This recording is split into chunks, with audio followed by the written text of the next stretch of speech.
Muy buenas noches y bienvenidos al programa. Es un placer estar nuevamente con ustedes, sobre todo cuando empieza una semana. Aquí el equipo siempre dice, con todo menos miedo. Y así empezamos esta edición de Ocurre Ahora. Tenemos varias historias para compartir con ustedes y por supuesto la información que usted necesita para tomar las mejores decisiones. La historia de una universitaria que, yo no sé qué pasa por su cabeza, pero fingió haber sido secuestrada por una banda de delincuentes para pedir un rescate de 18.000 soles a sus padres. Un estudiante de 23 años que incluso llegó a maniatarse las manos y los pies para enviar estos videos y preocupar a sus progenitores de tal manera que los obligaba a pagar por su rescate.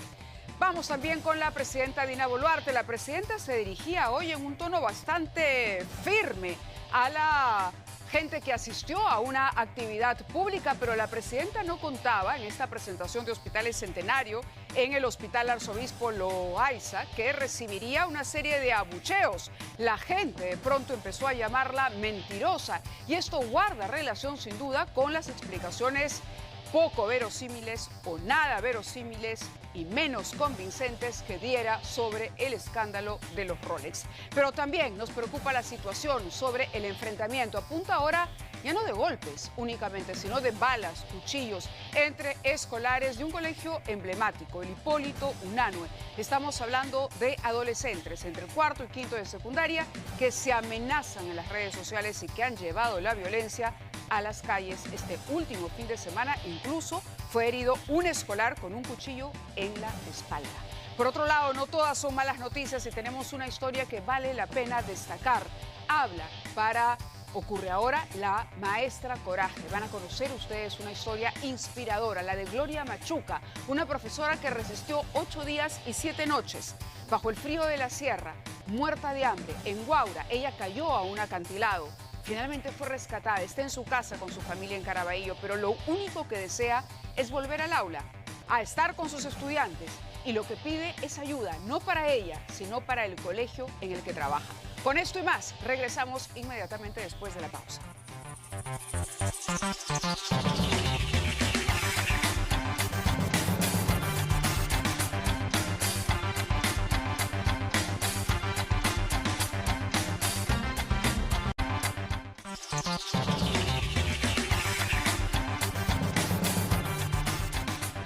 Ahora sí, empezamos de inmediato el desarrollo de las noticias, pero ojo, más adelante el documento, la declaración de la presidenta Dina Boluarte ante la Fiscalía. Detalles que todavía no han sido públicos. Tenemos el documento completo aquí y eso viene en nuestro bloque de información política en unos instantes. Empezamos con la tragedia que ha rondado en Caraballo, esto después de que un camión recolector de basura de una empresa que ofrece el servicio a la municipalidad bajara a toda velocidad por una pendiente y finalmente se estrellara contra un auto y terminara empotrándose contra una casa. Sus reflejos le salvaron la vida.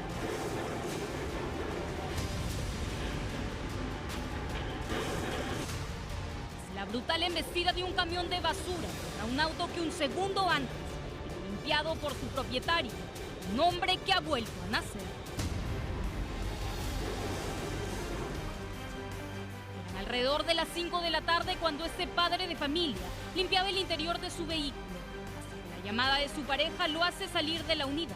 Una comunicación que le salvó la vida, pues casi de inmediato la tragedia le roza el alma. Después de todo el accidente y todo, yo seguía en shock, no creía, estoy de milagro, agradezco bastante a Dios, porque estoy acá de milagro, la verdad. El mercado logra lanzarse a la vereda y salvarse. Lamentablemente su auto no tuvo la misma suerte. Mi carro ahorita, por lo que han visto algunos mecánicos, el carro está inservible, ¿no? Accidente que ocurrió cuando un camión recolector de basura del municipio de Comas bajaba por esta calle en pendiente de Caraballo. Al salir de un botadero, una falla en los frenos le hizo perder el control del pesado vehículo que a toda velocidad impactó primero en el auto y luego contra una vivienda que ha quedado con tremendo forado y daños estructurales. Ahorita prácticamente, como ven ustedes, ahorita está inservible. No tenemos agua, no tenemos servicios, entonces yo quisiera cuanto antes que me reparen la casa. Por favor, señor Ulises, necesitamos que venga y que me solucione este problema, porque ahí está su cara, en ese carro del camión está su cara, necesitamos que me solucione. A pesar de que en el camión recolector hay tremenda fotografía del alcalde Ulises Villegas, desde el municipio nos informaron que la responsabilidad sería exclusivamente de la empresa Industrias Argüelles y Servicios Generales. El municipio terciariza el recojo de basura. ¿Qué haría usted si de pronto está durante la mañana, no sé, departiendo, cocinando, preparándose en su casa y de repente cae un camión de basura y le trae la casa abajo? Va a exigir seguramente explicaciones, pero lo primero es quién se hace responsable por el daño, por el hecho de que se le vaciaran los frenos a este camión. El chofer perdió el control. El camión tenía el logo, el escudo y todo que lo identificaba como un camión de la Municipalidad de Comas. Entendemos, la municipalidad ha dicho no nos hacemos responsable, es una empresa. Pero ¿quién contrata a la empresa? Ahí está la pregunta y ahí está la clave. ¿Contaba la empresa con todas las garantías o con todas los requisitos para que una municipalidad le encomendara el recojo de la basura del distrito? ¿Se podía confiar en esa empresa? ¿Quién hizo la selección? ¿Eran los mejores postores? El caso recién empieza, pero hoy, ¿quién atiende a esa familia? ¿Dónde duerme esa familia? ¿Qué hace el dueño de ese vehículo que lo han destrozado literalmente? Y que, ojo, estamos hablando de daños materiales, pero esto pudo acabar cobrando más de una vida. No basta con un comunicado, tiene que iniciarse una investigación profunda y tiene que ser rápida, con respuestas prontas para estas personas. Hasta donde nosotros sabemos, la municipalidad ha dicho eso, pero la responsable es la empresa. ¿Están asegurados los camiones contra accidentes? ¿Se ha cumplido con la formalidad? Ahí vienen las preguntas ahora. ¿Quién asume la responsabilidad? Esa es la interrogante al momento. Alguien tiene que dar la cara. Alguien. Hasta ahora nadie ha dado la cara que sepamos, al margen de ese comunicado. La exhortación está hecha, por supuesto. Vamos con más, porque los escolares de un colegio en el Cercado de Lima parecen pandilleros. No estamos exagerando. Se han enfrentado con armas y cuchillos a la hora de la salida. Producto de este enfrentamiento, que podríamos denominar como una guerra de estudiantes, uno de ellos, un estudiante, terminó con un corte profundo en la espalda. ¿Qué consecuencias tendrá? ¿Esto a qué obedece? ¿Bajo la influencia de qué están actuando estos jovencitos? Vamos con la nota.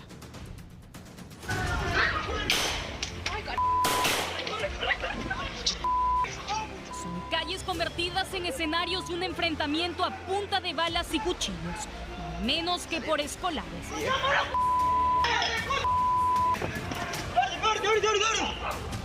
Jovencitos que actúan como verdaderos pandilleros a la salida del colegio. En esto se han convertido alumnos de la emblemática institución educativa Hipólito Unanue en el Cercado de Lima.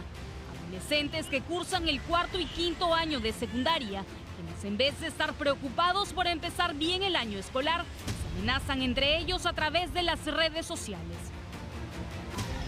El último viernes, un grupo de estos desadaptados hirió con cuchillo a otro escolar a quien dejaron con un corte profundo en la espalda. El evento del viernes ya llegó al extremo, pero anterior a eso hubo aquí en la esquina un problema con dos criaturas, dos niñas que se agarraron y un papá vino, la agarró del cabello, la zamaqueó y nadie dijo nada.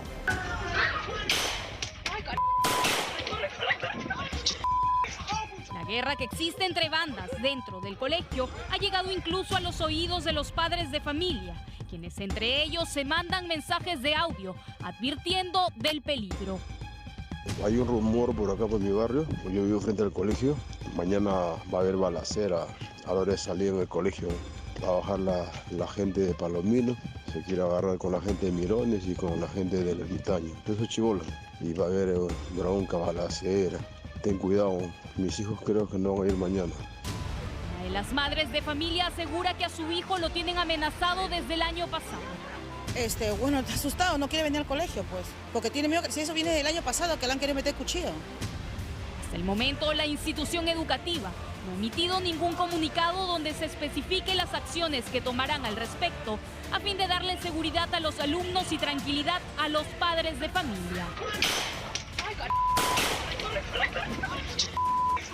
Claro, uno se pregunta qué está pasando por la cabeza de estos jóvenes cuando ya habíamos compartido con ustedes historias, por ejemplo, de retos que se plantean en las redes sociales para que se agarren a golpes. Pero una cosa es agarrarse a golpes y otra, utilizar armas. Y que un estudiante termine con un cuchillo clavado en la espalda. ¿De qué estamos hablando? Ojo, que no falte la comunicación en casa, que no falte la comunicación en el colegio. Y estos chicos están expuestos a qué tipo de influencia. Y a propósito de lo que está pasando, de repente no queremos sonar como los típicos, como la típica gente mayor que cuestiona a la juventud. Pero la historia que viene es realmente insólita, por eso la incluíamos en nuestros titulares, porque quedó al descubierto finalmente el plan de una estudiante de medicina, una muchacha de 23 años, con todo el futuro por delante. Seguramente sus padres hacen muchos esfuerzos para poder pagarle la carrera. Pero ¿qué pasó por su cabeza? ¿Qué pensó esta niña? ¿Que podía fingir su secuestro para exigirle a su papá que pague 18.000 de rescate? Esto ocurrió en Huancayo, pero la historia no termina bien para ella, porque claro, cuando uno planea una cosa de esta naturaleza, así de descabellada, algo tiene que salir mal. Los detalles a continuación. Es el momento exacto en el que es descubierta. Es una joven universitaria que trataba de huir de la justicia tras haber sido desenmascarada por fingir su secuestro. Días antes, este video donde se le ve atada de pies y manos era enviado a su padre vía Messenger. Ayuda, por favor. Fotografías muestran a esta estudiante de medicina dormida sobre una manta y con la boca tapada. Exigían 18.000 soles como rescate, pero todo no era más que una pantomima por parte de María de los Ángeles Riveros, de 23 años, quien planificó el engaño junto a un adolescente de 17 años y la pareja de esta. Uno trabaja en una discoteca, en un nightclub, es el muchacho, ¿no?, quien la habría maniatado, amarrado con cintas, y la chica es una menor de edad que es enamorada del muchacho, ¿no?, que está embarazada también. Una menor quien habría tomado las fotos. Evidentemente preocupado, el padre de la víctima, a duras penas, pudo recolectar 5.000 soles, lo que comunicó a los falsos secuestradores. Con la evidencia del dinero, coordinaron vía chat de Facebook realizar la entrega debajo del puente del distrito en el tambo de Huancayo. Fue la propia secuestrada quien acudió a recoger el botín. Cuando fue a recoger el dinero, pues se va con su capucha, se va con su máscara, ¿no? Entonces ella dice que sí, lo había dejado, dicen los secuestradores, para que recoja el dinero. Pero ante toda su coartada, que había sido tumbada totalmente, se determinó y aceptó las responsabilidades que habían planificado para el secuestro, autosecuestro. Ahora los 3 implicados serán denunciados por el delito de falsedad. Una lástima, la verdad, una lástima. Fíjense ustedes las imágenes ahí, se había puesto cinta adhesiva, pero además no se trata solo de dinero, ¿no? Se trata de todo el engaño, la manipulación emocional, el impacto que puede tener esto en una persona mayor que claro, su hija es lo más valioso que tiene. Y en Noticias Políticas habíamos adelantado que Alonso Ramos, nuestro investigador estrella aquí en el programa Ocurre Ahora, ha accedido a las declaraciones que ofreció la presidenta Dina Boluarte a la Fiscalía el 5 de abril. Sí, lo que le dijo al fiscal con relación al famoso reloj Rolex, que en realidad, ustedes saben, son 3 relojes de alta gama, pero además una pulsera Cartier. Bueno, entre otras cosas, para hacerles un adelanto, la presidenta Dina Boluarte le ha dicho al fiscal que ella no sabe distinguir un reloj de alta gama, como un Rolex, de bisutería fina. Ella tampoco mencionó que, o mejor dicho, también mencionó que conoció o cómo conoció a Wilfredo Oscorima, porque el fiscal le pregunta, ¿y ustedes de cuándo es tan cercana a Oscorima? Y ella dice que durante la presidencia de Pedro Castillo, es decir, hace no mucho tiempo, ojo, y lo conoció en el comedor de Palacio de Gobierno. Y ahí de pronto se inicia una amistad sincera de hermanos. Se produjo un clic en Palacio de Gobierno. Dijo saber incluso que el cumpleaños de Oscorima es el 16 de julio, pero que ella no ha beneficiado al gobernador de Ayacucho con ningún presupuesto al recibir el préstamo de los relojes. Lo concreto es que la presidenta está en una situación delicada, lo advertimos desde que empezó este escándalo, porque la mayoría de la población no le cree, entre otras cosas que no ha hecho la presidenta Boluarte, por ejemplo, es decir, no ha permitido que se levante su secreto bancario, pero presidenta, quien no la debe no la teme, ¿no? Y pese a que ella ha señalado que va a colaborar con todas las investigaciones, ha dicho no, mi secreto bancario no lo levantan. El reportaje a cargo de Igor Malca y luego continuamos con el tema porque todavía tenemos más información sobre esto. Y promovemos el acceso a estos servicios con énfasis. Ni el equipo de sonido acallaba las protestas, tales fueron los abucheos que la presidenta reaccionaba así. Los gritos o los odios a la patria no nos van a detener y aquí estamos firmes por la salud de todos los peruanos. Los gritos y silbidos siguieron en medio del malestar cada vez mayor de la mandataria. Acá no hay espacio para odios, acá no hay espacio para mediocridades, aquí estamos avanzando en el desarrollo de la patria. La actividad en el Hospital Loaiza ha significado la primera confrontación con el público tras el escándalo de los Rolex. Es un ejemplo de lo que reflejan las encuestas. Según Datum Internacional, su popularidad ha bajado al 7%. Evidentemente debe tener mucho menos que 7%, porque entenderás que toda encuesta de opinión tiene un margen de error.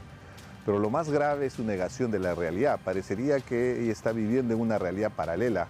No solo es la cifra más baja de la jefa de Estado, también es la de los últimos 20 años. Está a nivel de Alejandro Toledo. 10 días después de haber declarado a la Fiscalía por las joyas, se han conocido detalles. Sin embargo, también que a pesar de mostrar manos limpias donde va, no autorizó el levantamiento de su secreto bancario.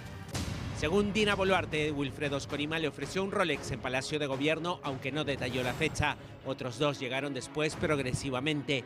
El gobernador ayacuchano le habría ofrecido como regalo también la pulsera Van Cleef de 94 brillantes, pero no la habría aceptado.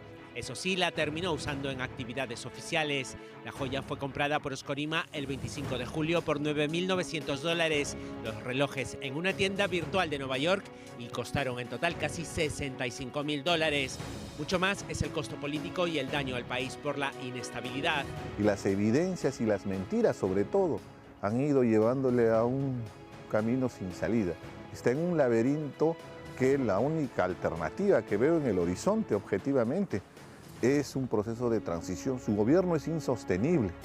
Boluarte, al parecer, fue esquiva con las preguntas fiscales aquel 5 de abril. Ella es investigada por presunto enriquecimiento ilícito. No solo se sospecha de las joyas, también de sus ingresos y egresos en cuentas personales y mancomunadas. Parece que conocer la verdad es solo cuestión de tiempo. Era obvio que la aprobación de la presidenta iba a descender y que su desaprobación iba a crecer. Está en un 7% por si acaso, es un nivel bastante bajo, incluso si uno lo compara con los peores momentos de Alejandro Toledo, quien en su momento, digamos, tenía cifras así ínfimas de aprobación. Pero es que, claro, el argumento de la presidenta es insostenible, sobre todo porque habla de su hermano, el señor Wilfredo Oscorima Suhuayqui. Utilizó ese término en quechua, ustedes lo recordarán bastante bien. Aquí tenemos el documento del que habíamos hecho mención y un adelanto. Esta es la declaración, lo que le dijo la presidenta textualmente a la Fiscalía que la interrogó el 5 de abril sobre este escándalo. Y entre otras cosas hemos subrayado los párrafos que nos llaman mucho más la atención. Por ejemplo, cuando ella se refiere, ¿no?, a la relación de Oscorima y a cómo le propone Wilfredo Oscorima que ella utilice los relojes, dice lo siguiente. Dice que Oscorima, a quien reitera una vez más, considero como mi hermano, le dijo en Palacio de Gobierno: Dina, eres presidenta, tienes que usar relojes bonitos porque estás viajando al extranjero y te estás reuniendo con autoridades. Eres la primera mujer presidenta en 200 años de existencia de nuestra República. Y él insiste en facilitarme en calidad de préstamo sin que medie ninguna intención ni pedido sobre el hecho. Se quita de la muñeca el reloj dorado y me lo quiere regalar. Yo me negué y le dije: de ninguna manera, Wilfredo, no voy a aceptar tu regalo. Pero él insistió y me dijo: bueno, toma el préstamo, te lo presto, además tengo muchos relojes. Tengo muchos relojes bonitos. Y así fue entregándome progresivamente otros, toda vez que en mis apariciones públicas, cuando vestía en tonos plata, por ejemplo, yo llevaba relojes de plata. Un día él vino y me dijo, Dina, no te pases, pues, Dina, sigues usando tus relojes comunes. Y me prestó un reloj color plata, es decir, le había prestado un reloj para cada atuendo, para cada outfit que utilizara la presidenta, ¿no? Luego incluso le dio un reloj con pulsera de cuero. Nunca supe si eran nuevos o si eran usados, pero que quede bien claro que detrás del préstamo de estos artículos jamás hubo intención ni interés. Fueron prestados de amigo a amiga. Y bueno, podríamos tomarnos toda la hora y todo lo que queda en el programa para explicarle a la señora presidenta que desde el momento en que se asume un cargo de la importancia de la presidencia de la República, ya uno no puede estar recibiendo cosas prestadas de sus amigos, y menos que tienen tanto valor y sin saber. Esto lo que nos demuestra es que la presidenta parece que no tuviera asesores. ¿Qué pasa con el equipo de Palacio de Gobierno? Por Dios. ¿Se expone ella así? Ok, y si ella no lo sabe, pero ¿y el resto de gente que la asesora? Ahora, Oscorima, que no se haga. Oscorima ha sido, esta es la tercera vez, me parece que es gobernador regional. ¿Él no sabe? Ya tiene experiencia política, ¿no? Y la señora Dina Boluarte tampoco es una novata. Vamos, había sido vicepresidenta y ministra antes. No había leído el reglamento, no había debido, o por último, ¿cuáles son sus normas de manejo ético ante la ciudadanía? Pero hay otros párrafos también. Bueno, llama la atención y esto lo queríamos destacar con ustedes porque dice, se dijo que vengo con el mismo atuendo para verificar la misma joya, es decir, fue igual de vestida la fiscalía, es la misma joya. Pero miren estos pendientes, le dijo al fiscal. ¿Qué marcas son? Son Unique y estaban en mi caja, en mi casa, en una cajita. Y cuando leíamos esto y decíamos, hay que destacar lo que dijo la presidenta acá, ¿por qué? Porque parece exactamente lo que ella leyó. Si retrocedemos en el tiempo, cuando ella sale en este mensaje a la Nación un viernes, ella utiliza las mismas palabras. Ni siquiera el equipo de comunicación ha tomado la precaución de trasladar el testimonio en un discurso distinto. No, copiaron y pegaron. Lo que la presidenta había dicho en la fiscalía, lo pegaron. Ahí está la imagen, ¿no? La imagen además que por supuesto se ha viralizado. Estos aretes que tengo son de esta cajita, Unique, porque yo no distingo y no lo sé. Ahí está la famosa cajita que ha sido además retratada en memes, en caricaturas, porque el discurso era risible. Y digo, el discurso era risible. ¿No hay quien lea ese discurso antes? ¿O la presidenta creía que cualquiera podía creer estos argumentos? Quedó muy mal, es una lástima, de verdad. No nos alegramos ni nos regocijamos que esto haya sucedido, pero tenemos todavía más. Ella se refiere en otro momento, le preguntan, indique usted en el año 23 o 24, ¿ha emitido algún decreto de urgencia otorgando una partida presupuestaria a favor del gobierno regional de Ayacucho por un monto de 100 millones de soles, el famoso decreto de urgencia? Y ella responde y dice, los decretos de urgencia no son específicamente para una región. No tienen un expediente técnico. Esto llega al Ministerio de Economía y Finanzas y una vez viendo dicha viabilización económica se informa ante el Consejo de Ministros por el cual se aprueba de manera global. Pero un decreto de urgencia, señora presidenta, lo firma la presidenta de la República. Hay una responsabilidad directa. Por eso cuando nosotros revelamos esto dijimos la responsabilidad es del ministro de Economía de ese momento, no sé si era todavía Alex Contreras, y de la propia presidenta de la República. Tiene que ser, señora Boluarte, cuidadosa, ¿no le han dicho?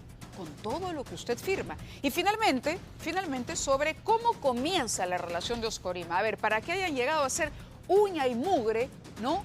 Hermano, hermana, Wilfredo, Dina, Wilfredo, al punto de que él se sacaba el reloj y le decía, Dina, para que te veas mejor en tus presentaciones. Bueno, lo conoció durante el gobierno de Pedro Castillo, es decir, no ha pasado mucho tiempo. Cuando uno le escucha, uno dice, estos señores jugaron de niños en el mismo parque, ¿no? Se querían mucho, sus familias eran amigas seguramente, y eso pues,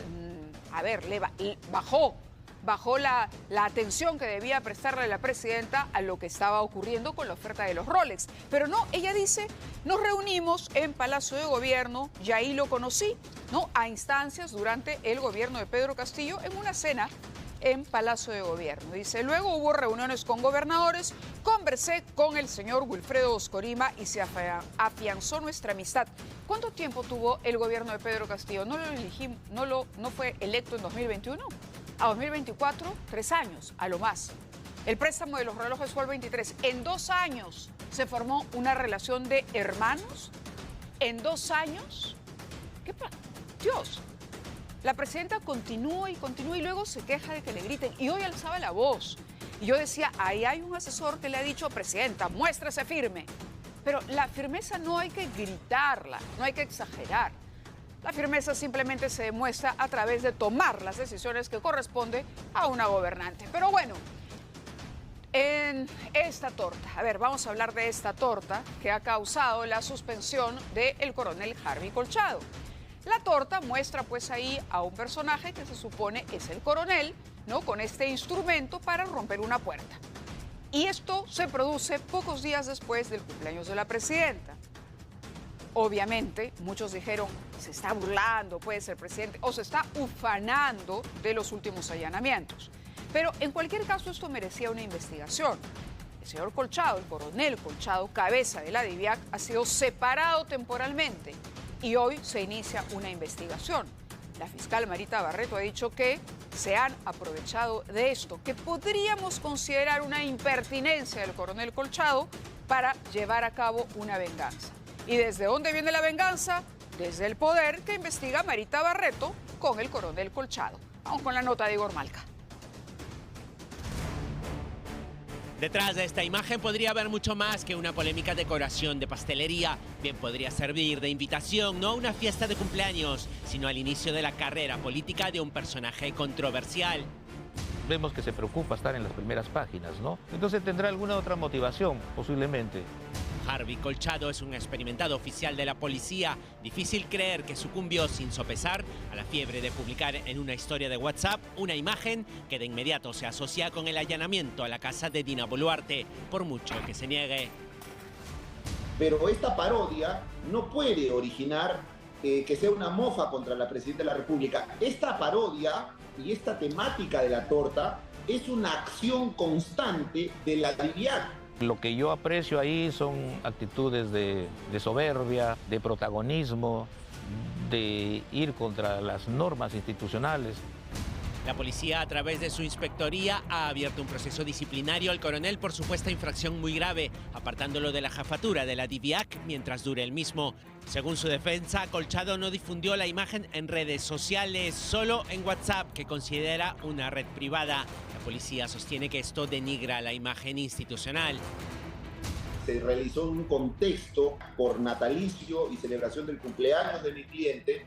Las personas que realizaron esta parodia fueron los eventos protocolares de la DIVIAC. La sanción por falta grave es una amonestación escrita, pero por muy grave es la suspensión de 1 o 2 años del servicio. Abrirle un proceso administrativo disciplinario sí corresponde. La medida preventiva de suspensión sí considero que es una medida exagerada. El coronel fue notificado el sábado. Ocurre ahora, conoció que al menos en la víspera coincidieron en Palacio de Gobierno el ministro del Interior, Walter Ortiz, y el comandante general de la policía, Víctor Sanabria. Las mismas fuentes aseguran que también ingresó Mateo Castañeda, el abogado de la presidenta de la República, aunque no está registrado. Lo contactamos, pero no quiso ni negar ni confirmar la versión. Dijo que no se pronunciaba sobre sus actividades. Su nombre tampoco figura el 5 de abril, cuando se le vio junto a Boluarte en su pronunciamiento tras declarar en la fiscalía por los Rolex. Revancha palaciega quizás, pero tampoco viene mal, si lo que se abrió no solo fue la puerta de Boluarte, sino un afán de protagonismo político.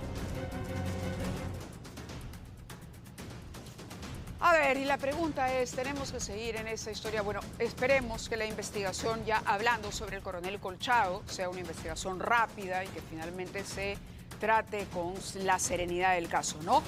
Sería interesante, de pronto, y el propio coronel Colchado puede aclarar y decir finalmente que esto fue una broma del equipo con el que trabaja, y que él, bueno, cometió de pronto el error de ponerlo en sus stories de WhatsApp, no sé, pero llegar a la destitución del coronel o a su separación también es, vamos, ¿no? Una reacción bastante exagerada.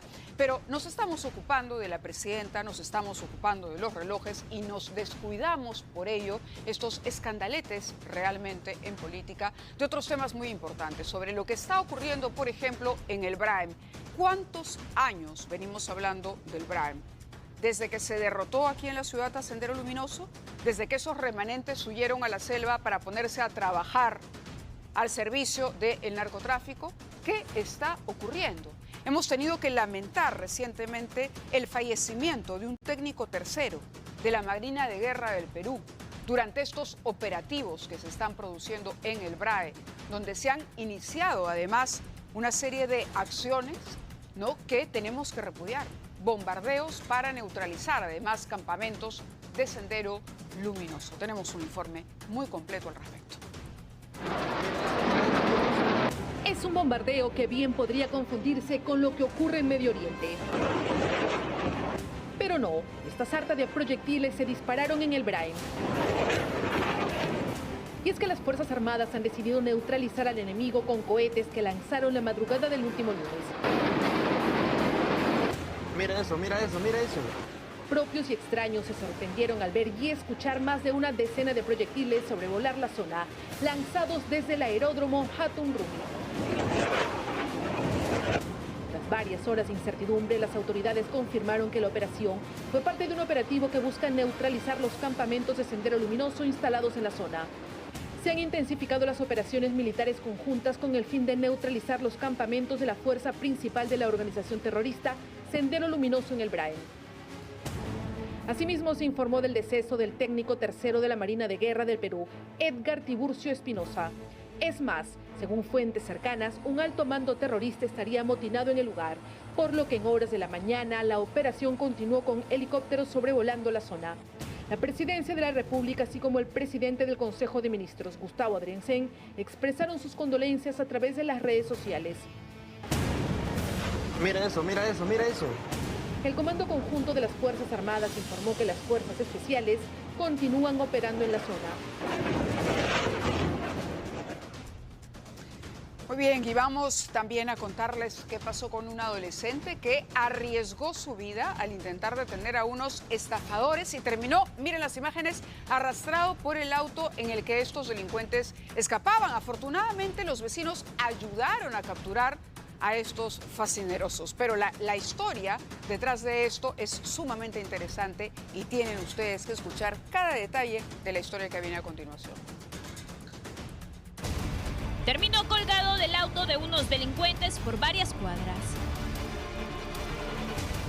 Es un adolescente de apenas 16 años tratando de detener a estafadores que lo sorprendieron cuando atendía el agente bancario en el negocio de su madre, la mujer que las imágenes muestran corriendo detrás del vehículo de los zampones.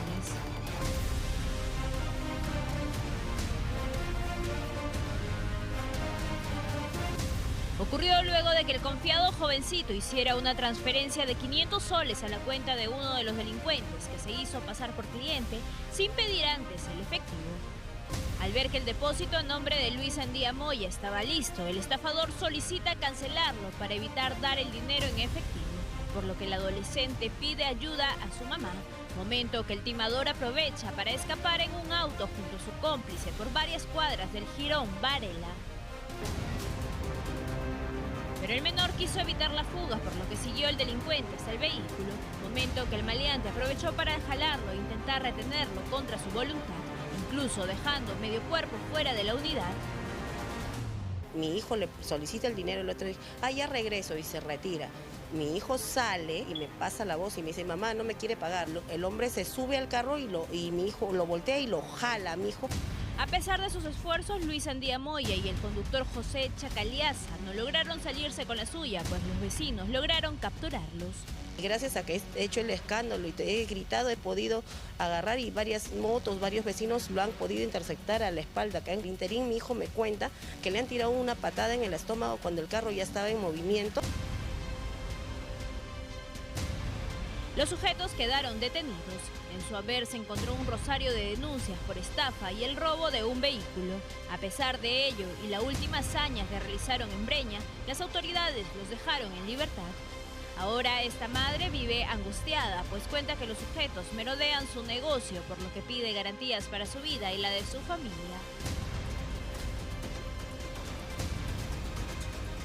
Una situación muy preocupante se está registrando en San Juan de Miraflores. Vamos a ir en vivo, pero antes queremos contarles lo que está ocurriendo. Las madres de familia están denunciando enfrentamientos que ustedes están apreciando en pantalla. Los protagonistas no son otros que, nuevamente, una vez más, barristas. Barristas de los equipos de fútbol, Alianza Lima, Universitario de Deportes.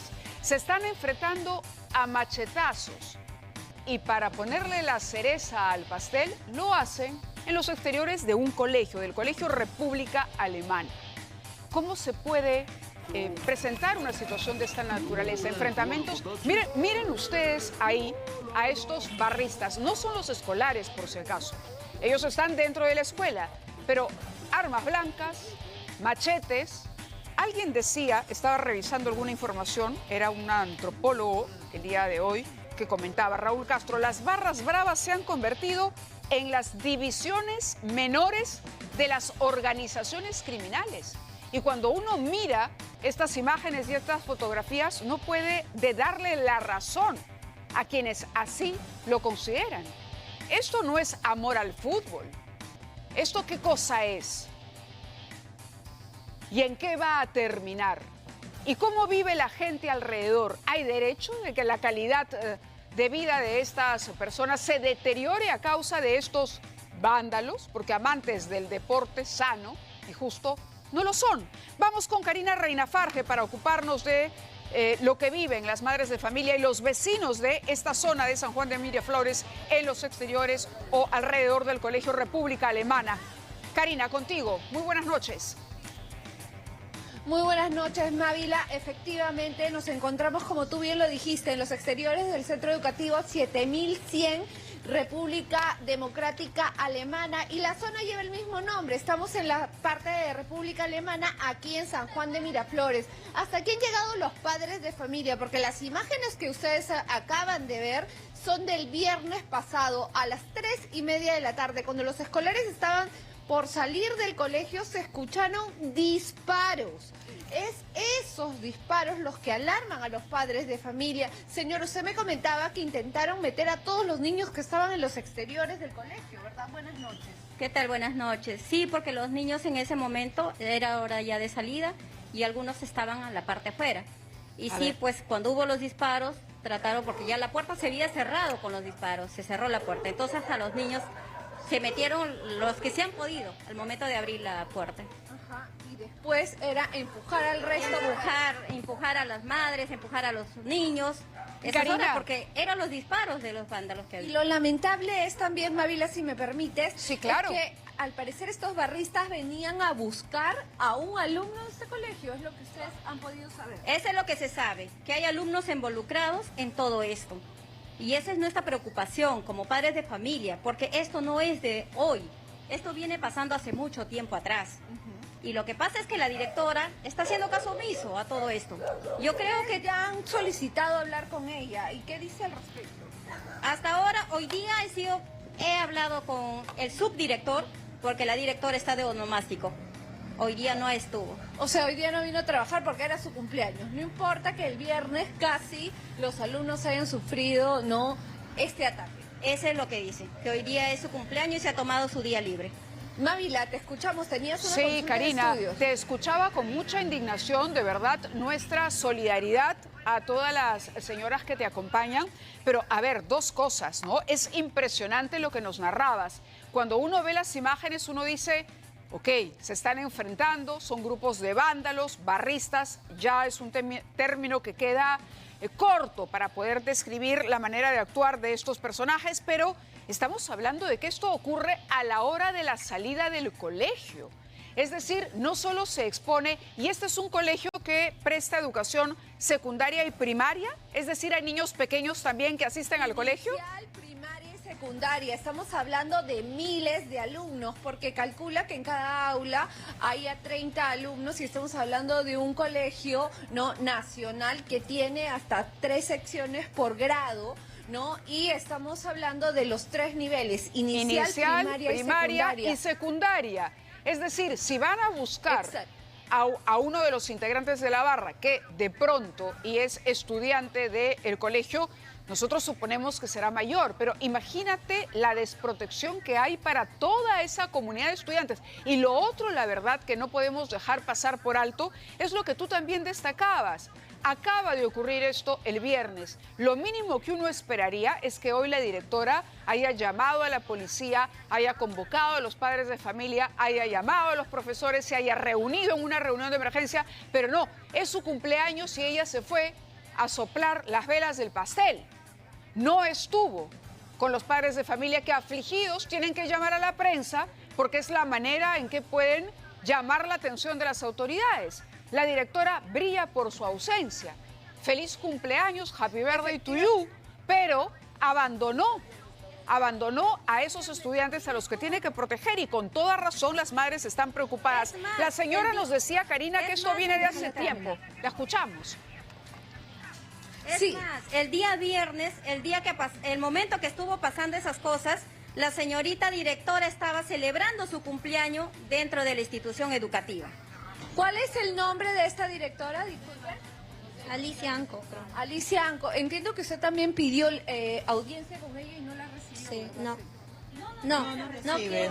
No reciben. Para todo hay que pedir permiso. No podemos ingresar a hablar con los profesores, nada. No recibe entonces a los padres de familia. Y bueno, aquí, Amávila, finalmente la solicitud de los padres de familia es que la policía y también el serenazgo ponga de su parte, porque estamos a una cuadra de una caseta de serenazgo, pero no hay resguardo para los alumnos ni a la hora de entrada, Karina, te agradecemos. Sí, te agradecemos la información nuevamente. Por supuesto, un saludo también para esas mamás que han salido con toda razón a reclamar. Y un jalón de orejas, más que un jalón de orejas, la verdad es que queda corto a esa directora. No puede justificar su ausencia y su no atención a estas madres desesperadas con el día de su cumpleaños. Eso no está bien, tiene que consolidar una comunidad, tiene que ser ella en la cara. Pero claro, así como hay malos directores que abandonan a sus estudiantes, así como le exigimos a la UGEL que intervenga para esto, a la policía también, hay casos como el de una maestra a la que nosotros hemos elogiado y hemos considerado una heroína de la educación. Estamos hablando de Gloria Machuca. El día de hoy finalmente vamos a compartir con ustedes una nota en la que hemos podido recoger de primera mano su testimonio. Esta profesora que cayó, se cayó, ella tuvo un accidente mientras recorría un terreno complejo para llegar al centro de estudios donde ella trabaja, y que escribió un mensaje pidiendo ayuda en una tablita de picar. Luego de 8 días ella fue rescatada, pero en esta entrevista nos comenta por lo que pasó, qué pasó por su mente mientras se protegía del frío, mientras buscaba qué comer. 8 días. Esta es una historia que vamos a destacar y que vamos a aplaudir, porque así como decíamos, criticamos lo que está mal, elogiamos y aplaudimos lo que está bien. Vamos con este testimonio realmente heroico.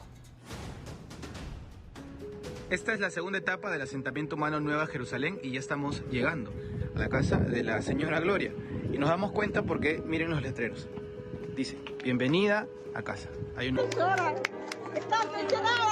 La misma maestra de 50 años que cayó a un acantilado. En el aire he sentido que he explotado al solo caer y que me he quedado sin aire. Y sobrevivió 8 días y 7 noches resistiendo el frío de las alturas de Huaura. Y me he quedado de la cintura para arriba sin ropa. Y aquí así he amanecido. Señora Gloria. Nos abre la puerta de su casa, de pie y con una sonrisa enorme. Muchas gracias. Están todos sus adornitos acá, sus cartelitos. Sí. ¡Grita, grita! ¡Llama, llama! ¡No te escuchamos! Se le encuentra a la profesora ahí con los Para ser rescatada, Gloria Machuca escribió un mensaje en una tabla de picar que soltó en el río y sin saberlo también comenzó a escribir la historia de una heroína. Ay, es como retroceder, como que si todavía estuviera en el monte. Esta es la capa que usaba para cubrirse de la lluvia cada vez que viajaba al centro poblado Paracas, distrito de Ámbar, donde sus 5 alumnos la esperan. Un día dijo que iba de visita a su casa en Caraballo, pero no llegó. Ya me habían dado un informe en el que se suponía que íbamos a encontrar solo su cuerpo, entonces me quebré. Gloria sobrevivió comiendo chocolate. Ese fue mi desayuno, almuerzo y cena, y de ahí ya no había más. Tomando agua de río. Y con esto recogía agua, lo acomodaba bonito y esto me servía para tomar agua. Arrastrándose entre la maleza. Todas mis manos han estado llenas de espinas. Claro, yo me arrastraba sentada y gateando. O sea, esas han sido las 2 formas que yo me deslizaba. Y aún así quiere volver. De hecho, fue lo primero que dijo al ser rescatada. Yo no voy a renunciar, yo voy a seguir como maestra y voy a hacer que se respeten los derechos, no solo de los niños, sino también de la gente que vive ahí. Y se reafirma. De verdad quiero regresar porque los chicos están sin clase, están perdiendo clase y quiero recuperar mis horas efectivas. Ha pasado una semana desde el rescate. Tercer día de búsqueda, después de 8 días. Y aquí está Gloria. Con marcas de curitas en los brazos, raspones, inflamaciones, el cuerpo contracturado, los pies aún magullados, pero el corazón más grande. Que al menos sirva para que ellos puedan estar comunicados, que les concedan a los niños, ¿no? Y a la población de Paracas, pues siquiera una antena de internet. ¿Qué hacen las autoridades? Nada. Yo no voy a renunciar, yo voy a seguir como maestra y voy a hacer que se respeten los derechos, no solo de los niños, sino también de la gente que vive ahí. Esta mochila y una pequeña maleta aún conservan el olor de su único compañero durante 8 días, el extenso bosque. Hablaba con las plantas. Le pedía a las plantas que me cuiden porque yo no conocía el lugar, nunca había conocido, no era mi territorio. Ya en casa y de alta, Gloria Machuca habla ahora por todos los docentes del país que enseñan por vocación, luchando también como superhéroes contra un enemigo que ataca a las zonas menos favorecidas del Perú día a día, la desidia e indiferencia de las autoridades. Sin ánimo de generalizar, pero hay muchos maestros que no quieren ir a las zonas alejadas. Dicen, no, prefiero quedarme en la ciudad, prefiero quedarme en Lima, pero Gloria Machuca es de esas profesoras de vocación, ¿no? Ella nació para ser maestra. Y la escuchaban ustedes mientras las rescataban. Ella decía, quiero volver, me quiero recuperar. Todavía no está al 100%, pero ella ya quiere regresar porque ha perdido horas efectivas para los 5 alumnos que tiene. Realmente hay que aplaudir a estos peruanos y hay que visibilizar sus historias y hay que apoyarlos y hay que ayudarlos porque ni siquiera es que pidan algo para ellos, piden algo para ejercer mejor su trabajo, la noble tarea o el noble oficio de ser maestro, la noble profesión de ser maestro. Y ahora nos dedicamos a hablar o vamos a hablar de una situación sobre la que también hay que encender alertas. La muñequita Mili, ustedes recordarán, perdió la vida, todavía se investiga la posibilidad de una negligencia médica en una clínica. Pero hay muchos cosmiatras o cirujanos que están atendiendo en la completa informalidad. El caso que les vamos a mostrar a continuación es el caso de un centro estético que funcionaba de manera clandestina en la sala de una casa, sin condiciones mínimas de salubridad. Se ofrecían hasta liposucciones. Evidentemente se jugaba con la salud de los pacientes que por ahí llegaban. Mira lo que me estás haciendo, Blanca. Jefe, mira, yo soy mucho de las leyes, pero no me gusta que ustedes vengan a mi vivienda y me toquen así como que yo fuera una delincuente. Actuar como si fuera una víctima tras ser intervenida por la policía no le sirvió de nada a esta cínica cosmiatra. Y es que lejos de reconocer que ponía en peligro la vida de sus clientes en un centro estético clandestino, prefirió enfrentarse a la autoridad. Ya, discúlpeme, pero también ustedes están siendo agredidos conmigo. Me están tocando como que fue una delincuente, una presa, como que yo fuera mi cosa. Tal y como observa, la intervención se realizó en este local de San Juan del Lurigancho que había sido instalado de manera improvisada y en condiciones insalubres en el interior de una vivienda. Aquí, con total descaro, esta mujer ofrecía liposucciones y otros servicios estéticos ligados a la salud y la belleza a precios accesibles entre los 100 y 300 soles, sin contar con permisos municipales ni registros sanitarios, pudiendo causar así la muerte de sus pacientes en estos riesgosos procedimientos. Pero agentes de seguridad del Estado y personal del Colegio Médico ya tenían en la mira este y otros centros estéticos de la capital que operaban en pésimas condiciones y sin profesionales capacitados, por lo que procedieron a intervenir. Este último era una persona que no tenía ninguna profesión, es más, había sido detenida por Bourdieu en Panamá, o sea, tenía bastantes antecedentes, y su término canero que puso cuando fue detenida fue "ya perdí". Según información policial, algunos locales ya habían sido clausurados anteriormente por irregularidades técnicas y falta de higiene. Sin embargo, volvían a operar haciendo caso omiso a la autoridad y a costa de la salud de sus pacientes. Mire, en todos estos locales hemos encontrado instrumentos quirúrgicos como estos, que es la cánula que entra al cuerpo de las liposucciones, y de manera mecánica hacen este movimiento y la grasa abdominal se va acumulando en esta jeringa, lo sacan la jeringa y lo vierten en estos recipientes de metal.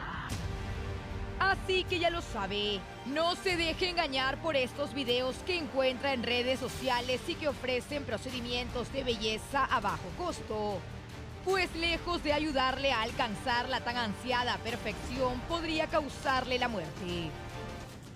Y una fiesta chicha nuevamente ha sido escenario de un trágico incidente. Esta vez ocurrió en el Agustino. Se presentaban los pericos de la cumbia. Y mientras decenas de personas bailaban y trataban de pasar un buen rato, delincuentes motorizados llegaron y dispararon hasta vaciar sus caserinas. Al interior, había un ambiente de fiesta, pero la alegría de pronto se transformó en terror. A una de las asistentes, de nombre Ani Menéndez Quispe, de 33 años, le cayó un proyectil en la cabeza y murió de inmediato. El vocalista de la agrupación ha indicado hace unos días que lo estaban extorsionando, pero se supo que él presentaba denuncias por agresión y hasta tenía una requisitoria. Las investigaciones continúan para conocer cuáles son los motivos de este atentado.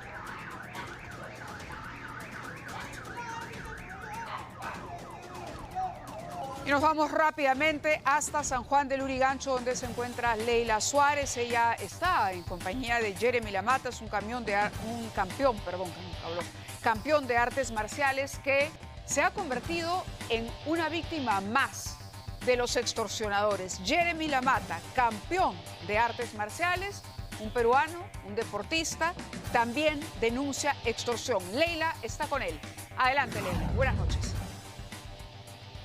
Buenas noches, Mávila, ¿qué tal? Sí, efectivamente hemos llegado hasta el centro, ¿no? Donde tanto Jeremy como su hermano Patrick entrenan continuamente, y es precisamente este local, Mávila, el que se ha visto pues envuelto en este tema de extorsión. En las puertas aún quedan los orificios de bala, debido a que la madrugada del día viernes sujetos llegaron hasta aquí para realizar disparos y de esa manera intimidar a los hermanos de Lamata y puedan acceder de esta manera al pago que se les está exigiendo. Extorsión es lo que es denominado este delito por el que están pasando estos chicos.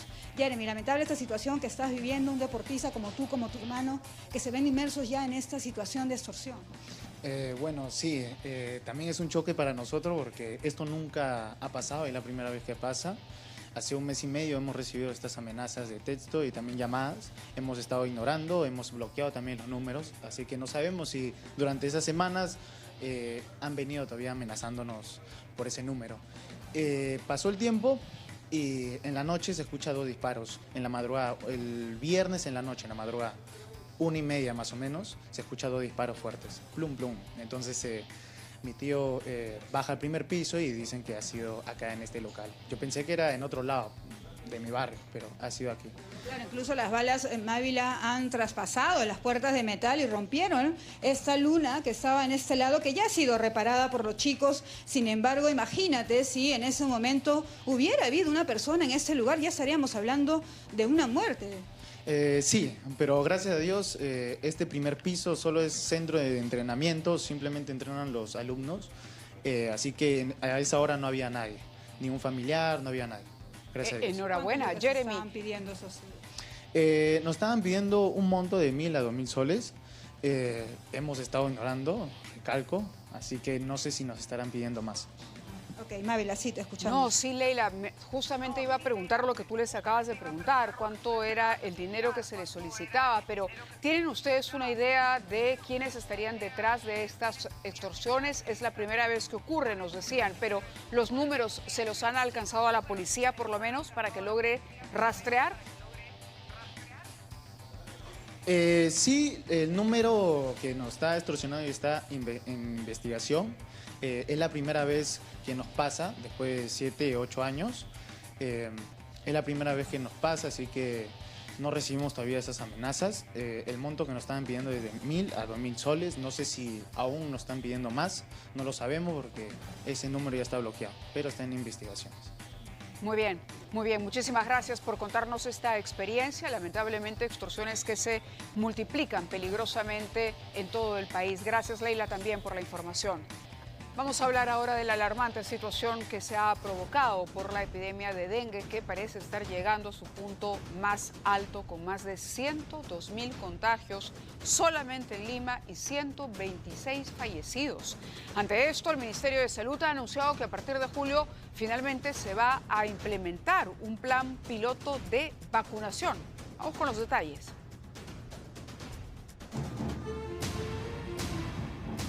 El doctor está llamando, ¿quién sigue? Se llama por orden.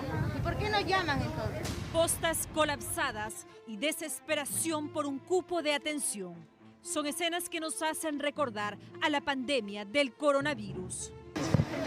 Tienen 38, 39 de fiebre. En este centro de salud de Tablada del Lurín, los médicos han tenido que acondicionar una carpa en el patio para atender exclusivamente a pacientes sospechosos de dengue.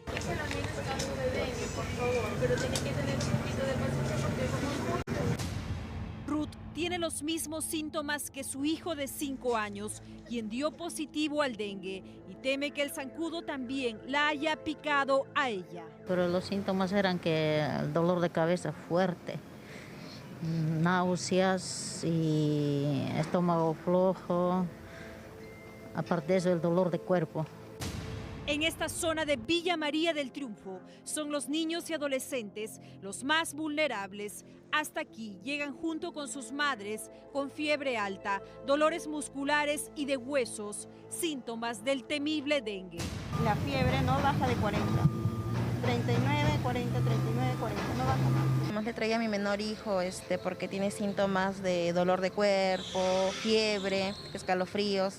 Esta semana, la epidemia del dengue ha llegado a su pico más alto de contagios en el Perú, con más de 102.000 casos positivos y 126 fallecidos por la enfermedad. Una luz de esperanza se enciende con la posible llegada de las vacunas contra el dengue. El MINSA anunció que a partir de julio se pondrá en marcha el proceso de implementación para iniciar el plan piloto de vacunación en nuestro país. La vacuna, cuando se le pone a una persona, no evita que se contagie. Lo que evita es que se complique, o sea, haga dengue grave o que fallezca por dengue. Se trata de la vacuna Qdenga del laboratorio japonés Takeda, que adquirirá a través de la Organización Panamericana de la Salud.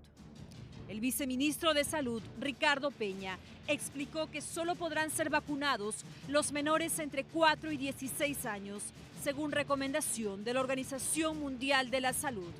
Además, la vacuna sería distribuida solo en las zonas donde por décadas ha existido un alto índice de casos de dengue. De manera general, Lima no sería un buen candidato para la implementación de la vacuna. Territorios como Loreto, por ejemplo. Loreto tiene desde décadas dengue. Ahí sí estamos hablando de otro escenario. Piura, Tumbes. De este grupo, entre 4 y 16 años, solo podrán ser inmunizados los niños y adolescentes que hayan tenido el dengue anteriormente, pues se ha demostrado en otros países que aquellos que no han contraído la enfermedad presentan efectos contraproducentes. Estaríamos en estos casos con una vacuna que en lugar de protegerle, te aumenta el riesgo de enfermar gravemente o morir. Perú se encuentra en lista de espera de la vacuna, así como Argentina, Brasil y Colombia, países que se suman a la lucha contra la epidemia del dengue en América del Sur, región que ha registrado solo en los 3 primeros meses más de 4 millones de casos. Las cifras han sido tremendas, tanto en el Perú como en otros países también, debido justamente a los cambios climáticos que han provocado el aumento de esta enfermedad. Muy bien, y con esta información le ponemos punto final a esta primera edición de Ocurre Ahora de la semana. Mañana, por supuesto, no se pierdan el programa. Estamos trabajando en reportajes, como siempre, exclusivos para compartir con ustedes información de calidad, pero sobre todo cercana y que sea útil. Que tengan una estupenda noche de lunes. Quédense con Andrea y nosotros nos reencontramos. Nuestra cita es a las 7:30 en punto. Buenas noches.